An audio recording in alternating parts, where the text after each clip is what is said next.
Hello my dear friends, you're on the Military Summary channel, and today we will discuss the situation in Ukraine on the 31st of October of 2023.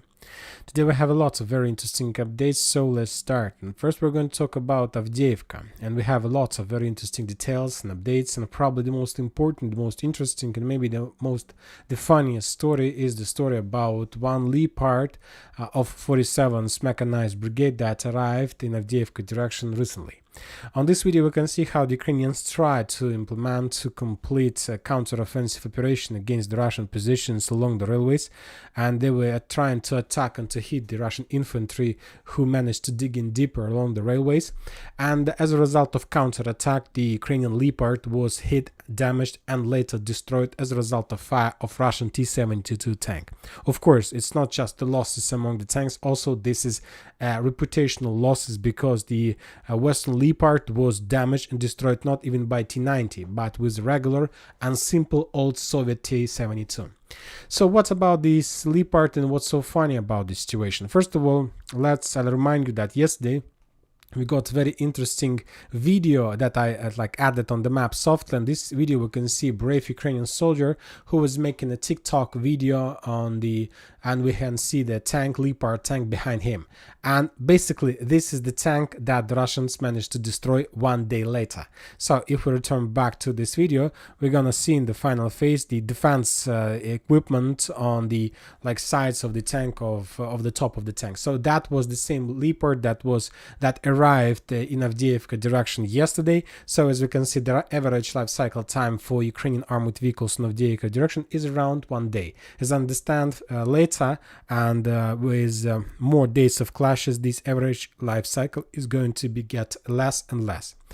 When talking about the entire situation about north of Avdiivka, the sources are saying, some Russian sources were saying that the Russians have already started the assault and storm operation inside the chemical plant, but other sources later told us that those were some kind of speculations from some Russian sources. So basically currently there are no offensive operation and there are no clearing or storming operation of the chemical plant. The Russians still try to establish control and to secure the area along the railways. And now the Russians control the railways.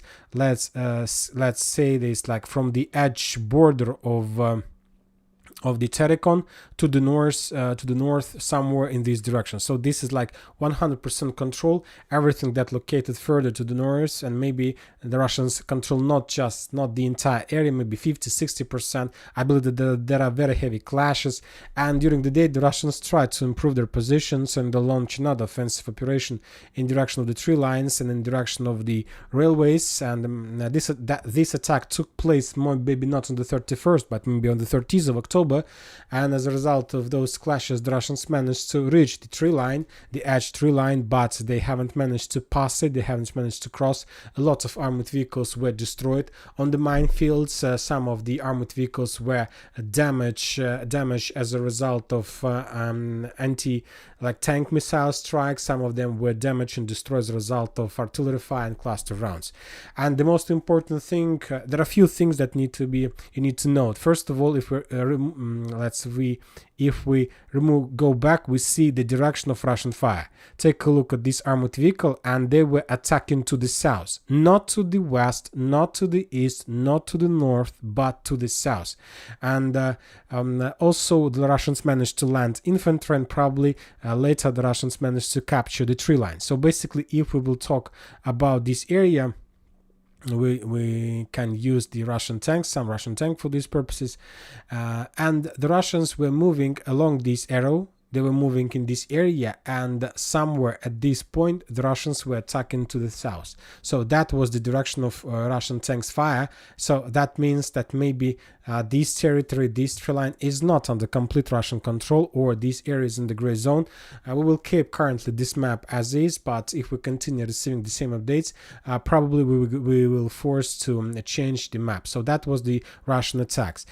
Furthermore, another thing that we need to note is that the Russians were attacking this area, this tree line, without support of demining equipment. And if we take a look at Krasnogorovka, there is another icon in this area and this tree line, and the sources are saying that this is exactly the demining equipment that was abandoned a tree line behind. And the main reason of that this demining equipment probably got on the minefields and was damaged or even destroyed.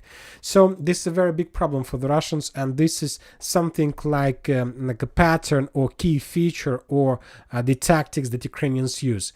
There are very heavy clashes along the railways. There are very heavy clashes along Terikon. There are very heavy clashes in the south.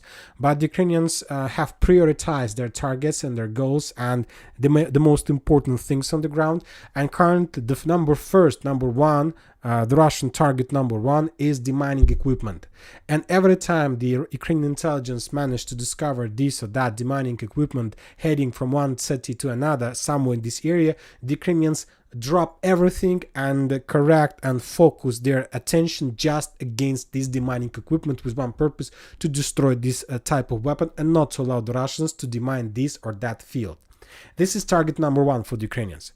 Very smart, by the way. The second target, target when talking about priorities, is TOS flamethrower systems. Every time the Ukrainians see the flamethrower system, they start attacking this type of weapon with everything they have. And of course, the main purpose of these attacks is not to allow the Russians to bring the flamethrower systems very close to the combat line, because we understand that flamethrower system, first of all, is heavy assault equipment. And if the Russians and take a look at Avdiivka. Just take a look at Avdiivka. Imagine yourself how many ammo depots under the surface, how many weapons, how many tanks, how many chemical things, how many fuel are stored in the chemical plant. And now imagine yourself a few packages of TOS flamethrowers arrives in chemical plant, Avdiivka chemical plant. I think that there are going to be maybe even a nuclear explosion or something like this in this area. And the Ukrainians understand this clearly. They understand that they can't allow the Russians to bring this type of weapon to the combat line, and they destroy it as soon as they see. So this is the second goal. And then there may be less priority targets for the Ukrainians, like soldiers, like infantry, evacuation machines, maybe helicopters, and so on. So this is the Ukrainian tactics, and currently we see that the Ukrainians are stepping back, but not so fast probably as the Russians wanted. When talking about southern direction, we got just few geolocations, and the first one took place on the north of Vadiana and Opytna, which confirms the Russian progress on the north in direction of Avdiivka. The Russian infantry stormtroopers were moving along this area, which confirms the Russian control with this territory. And the Russians also bombed and attacked the Ukrainian infantry on the eastern part of Pervomayska with FPV drone bombardments, and after later with artillery strikes and probably also with the TOS flamethrower systems. So the clashes are very heavy, but for example, for the previous 24 hours, we haven't received even a single geolocated video that confirms real Russian progress, like the entering of chemical plants or crossing the railways. So I believe that we're going to receive them very soon, but for now, nothing. The Ministry of Defense of Russian Federation reported that as a result of clashes on Donetsk direction, the Ukrainians lost 170 soldiers, 10 armored vehicles, including 3 tanks, and 9 artillery systems. The level of losses among the artillery systems is the heaviest since the creation of this front line.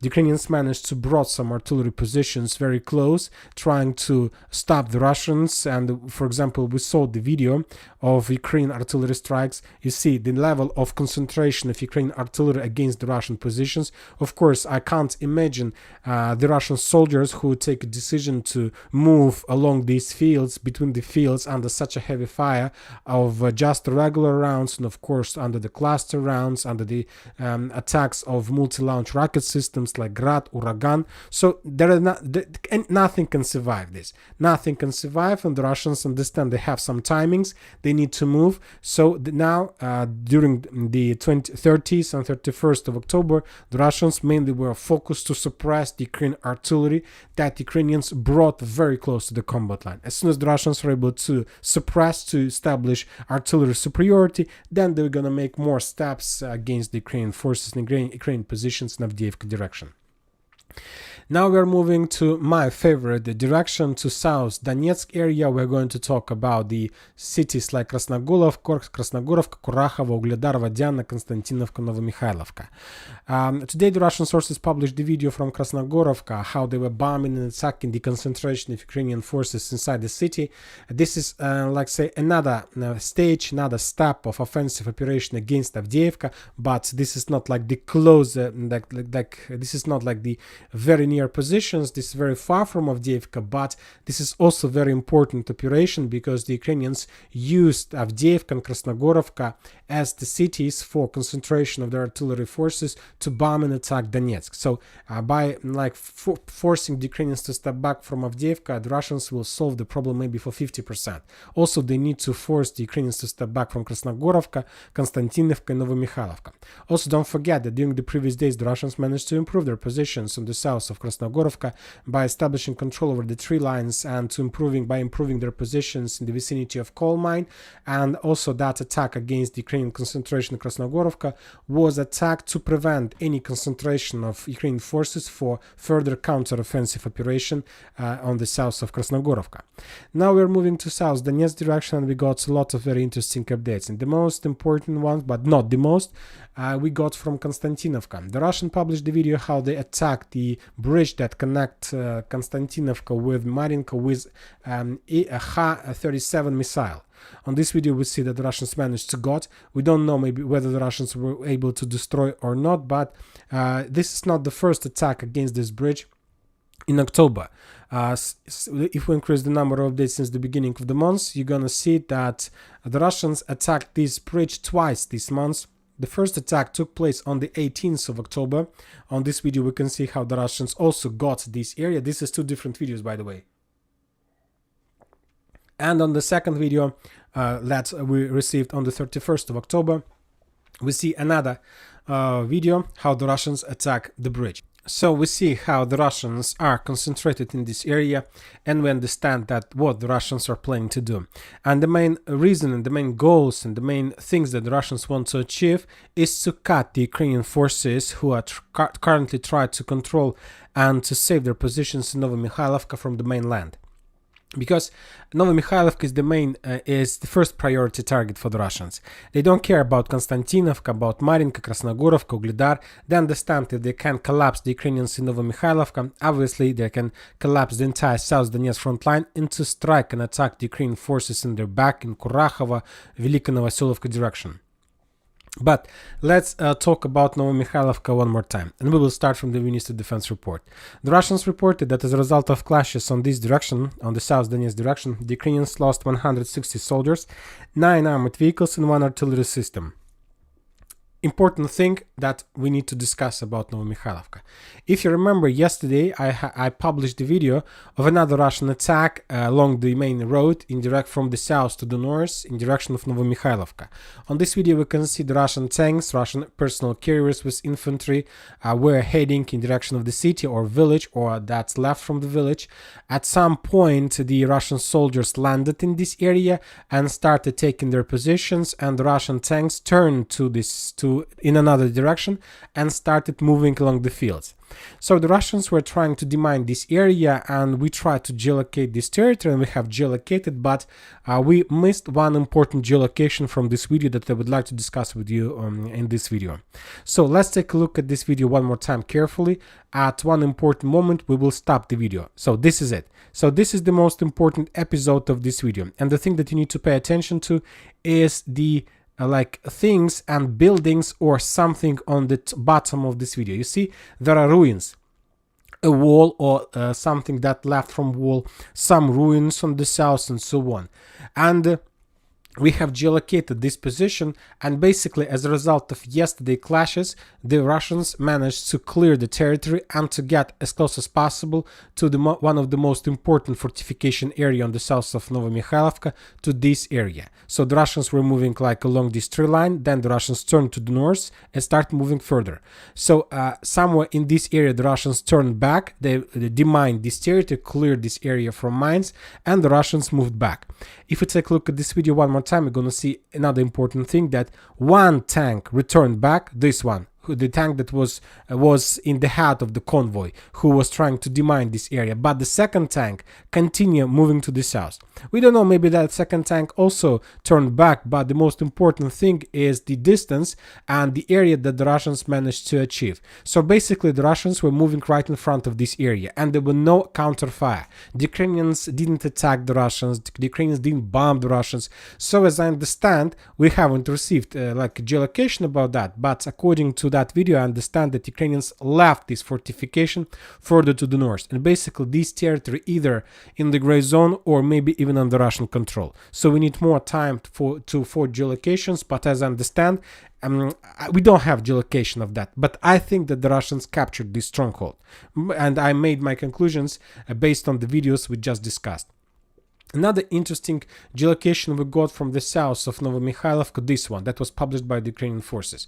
On this video we can see how the Ukrainians were bombing and attacking the Russian infantry among the fields with FPV drones bombardments. On this video we see how there were a lot of bombs. We see a lot of Russian stormtroopers who was moving from the south to the north. So according to these geolocated videos, according to position of Russian forces, I understand that during the previous 2 days the Russians managed to develop their position significantly on the south of Novomikhailivka. So now we have at least 2 confirmed geolocations, and as I understand, currently the Russians controls this area. The Russians have control in this area, something like this.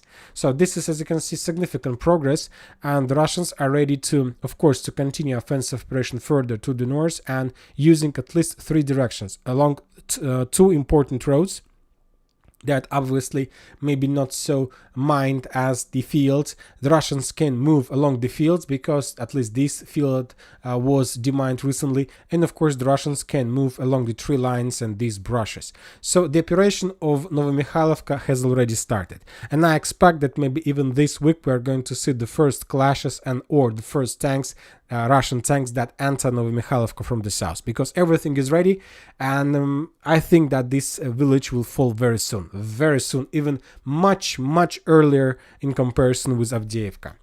Now we are moving further to Ugledar direction. And one more time, the Russians destroyed bridge. Don't forget about this, that the situation is perfect for the Russians to continue to complete this battle for the south of Donetsk. And if Novomikhailivka falls, there's going to be a completely different story. Konstantinovka, Paraskovivka, everything will fall step by step, one by one. Just one village, one city after another. And this will allow the Russians to encircle Ugledar, Avdiivka, and there are very high chances that maybe even this year we're going to see all these like battles, all this collapse and so on. When talking about Viremivka tactical bridgehead, we haven't received almost anything from this area, just the Russian bombardments of the Ukrainian positions inside the village, or at least the bombardments of the ruins that left from the village. And on this video we see another strike over the concentration of Ukrainian forces and a very heavy explosion, and the Russian sources are saying that up to 30 Ukrainian soldiers were wounded or killed as a result of that attack. When talking about Zaporozhye area, we haven't received a lot of updates as well after a previous week of very fierce clashes on the west of Robotyne, when the Ukrainians tried to develop their positions in direction of Kbna and Novoprokopovka. The Ukrainians took operational pause. They tried to regroup, to bring some reinforcements, some reserves, to get some fresh forces, and after that they will continue clashes. The Russians reported that as a result of fightings in this area, the Ukrainians lost 140 soldiers, another 11 vehicles, and 2 artillery systems. So for the previous 7 days, the Ukrainians lost around 70 pieces of armored vehicles, so significant losses, and we see that there are no progress on the ground. Very interesting video was published by the Russians. The Ukrainians also know, and they have technology, and they can use distance mining method. On this video we see how the Russians try to destroy the state's anti-tank mine M70, they were trying to destroy this mine with just rifles and AK-47 or the Russian types of weapon or rifles. And this is the situation. As you can see, it's very difficult to move from one village or city to another because everything in this area is mined with the distance mining method. When talking about Kherson, we stopped receiving any updates about the footholds, Ukrainian footholds, and the main reason of that is that the Russians continue bombardments of the islands, continue bombardments of the Ukrainian concentration of forces, and furthermore, the most important thing, the Russians continue destroying the Ukrainian boats, Ukrainian infrastructure that they can use for supplying and supporting their forces on the Russian bank of the river. But the only important thing that the Russians are saying that as a result of clashes during the previous day, the Ukrainians lost 125 soldiers, 2 armored vehicles and 2 artillery systems. So the level of losses is very heavy. And mainly the Ukrainians are losing their soldiers on the Russian bank of the river. The Ukrainians are losing on the shore, on the bank of the river, while they're trying to land their infantry. The Ukrainians are losing their forces on the islands when they're trying to dig in deeper or to move from one position to another. And of course, the Ukrainians are losing their forces below the bridge on the south of Pridniprovsk. And if you remember, when the Ukrainians didn't have the foothold on the Russian side of the river, they had losses around 30-40 soldiers per day. Now they have 125 soldiers per day, so 4 times more. And the reason of that is the presence of the foothold on the Russian side. So now it's a very difficult question for me. Is it has such a big value for the Ukrainians to have this another cemetery or graveyard of Ukrainian soldiers? If you ask my opinion, I don't think that it's worth it. But maybe Zelensky has another opinion. Also, the Russians continue bombardments of Berislav. On this video we can see the usage of 2 FAP 1500, very heavy explosions, and one more time, and this is 2 bombs, 2 explosions, very heavy. The Russians continue bombardments of the city, but I don't understand what is the purpose. We don't have the numbers, we don't have geolocations, and the Ukrainians, since the creation of this front line, haven't started even a single offensive operation from direction of Berislav. Now we're moving to the Avdiivka and Bakhmut direction. We got some details. I have updated the map. Currently I show the Russian side of the railways on the east of Andreevka under Ukraine control. The Russians tried to make some counter-offensives using the FPV drones, and during the day the Russians were focused just on usage of FPV drones and attacking, bombing the Ukrainian soldiers who were moving along the trenches, along these tree lines, and trying to evacuate or trying to dig in deeper. So the situation is not very good for the Ukrainians. And the Russians started preparation of upcoming counter-offensive operation in direction of Klishchiivka. I don't think that the Russians are planning to recapture or restore control over this village because there are just ruins in this area, but obviously the Russians want to solve the problem with the railways because the Ukrainians are digging in deeper along the railways and they're creating a very powerful foothold for further offensive operation in direction of Bakhmut. And to stop the Ukrainians, or not just to stop, but to slow down and to force them to step back, the Russians need to return control over the tree lines and trenches along the railways. And currently they have already launched the artillery preparation, and I expect within the next 48 probably hours another Russian attempt to counterattack with the purpose to restore their positions. We'll see whether the Russians are going to be successful or not. Very interesting updates are coming from Liman front line, and the Minister of Defense of Russian Federation reported that as a result of clashes on Liman front line, the Ukrainians lost 250 soldiers, 5 armored vehicles including 1 tank and 2 artillery systems. So the level of losses on Liman front line probably is the heaviest since the beginning, since the creation of this area of this front line. Currently I'm trying to change. No, there was like on the 23rd of October we got the level of losses on this front line 480 soldiers, around the battalion. So this is not the heaviest, but anyway very big losses from the Ukrainian side.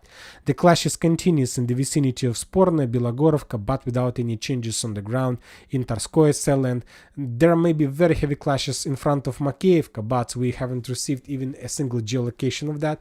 Just one video we got from the Russian artillery forces, how they were bombing and attacking the concentration of Ukrainian forces who was trying to counterattack the Russian position positions in this area, but the Ukrainians couldn't complete this because they were discovered and destroyed as a result of very heavy artillery fire. On Kupiansk front line there are no changes and almost nothing interesting to show. Just let's discuss small video that we got from the area between Kbna and Ivanovka, the area where the Russians tried to attack Ivanovka. This video was published by the Russian forces. On this video, you can see how the Russians were bombing the Ukrainian positions, and in some second, one Ukrainian soldier probably lost his mind and started running away from this position, trying to save his life. So he just gave up, as I understand. And but this video is important because, according to this video, as I understand, the Russians lost control over this tree line, and probably and currently this territory, at least this small like square, is in the gray zone. We will update this map before the next video.